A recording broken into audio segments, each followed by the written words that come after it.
Alors, un peu de linguistique. Vous savez que j'ai montré qu'en français, le préfixe concerné permettait de marquer le passé, le fixe permettait de marquer le futur. J'ai mangé, j'ai devant manger, je mangerai et après manger. Et on peut transposer ça au niveau astrologique en disant que le début d'un cycle concerne le passé, et à partir de la moitié du cycle, ça concerne le futur. Les cycles, ça veut dire cycle de 7 ans. Donc à 0 degré, jusqu'à 0 degré jusqu'à 45 degrés, c'est le passé, 45 degrés jusqu'à 45 degrés, c'est le futur.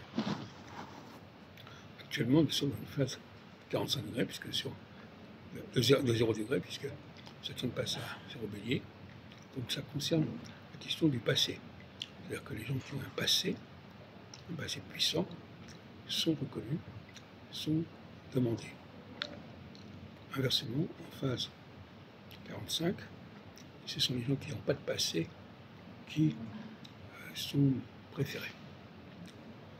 Il y a la formule de Mitterrand en 1974, quand il a fait un dialogue avec VGE, il disait « Je suis peut-être l'homme du passé, mais vous êtes l'homme du passif ».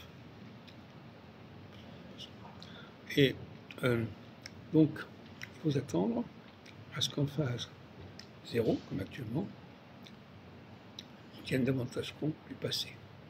Donc l'affaire Sarkozy, par exemple, est liée à cette question du passé. On ne peut pas faire abstraction du passé de quelqu'un.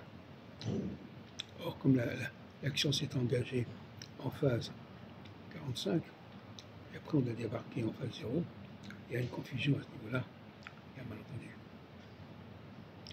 Donc il faut s'attendre à ce qu'en phase 0, le passé soit un élément positif, et en phase 45 soit un élément négatif.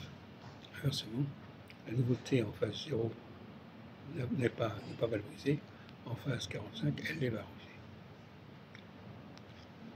C'est très important, quel que soit qu'on soit droite ou de gauche, la question est là. Et actuellement, par exemple, dans les mois qui viennent, ce sera une prime au passé qui va compter au niveau des municipales. Ce n'est pas des gens nouveaux qui vont être élus, ce sont des gens qui ont déjà une histoire, qui ont déjà un bilan. Inversement, en phase, lorsqu'on a eu les élections en 2024,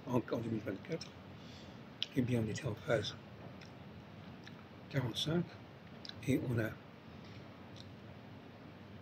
a élu des gens qui n'étaient pas forcément importants, tout comme d'ailleurs en 2017 avec Macron.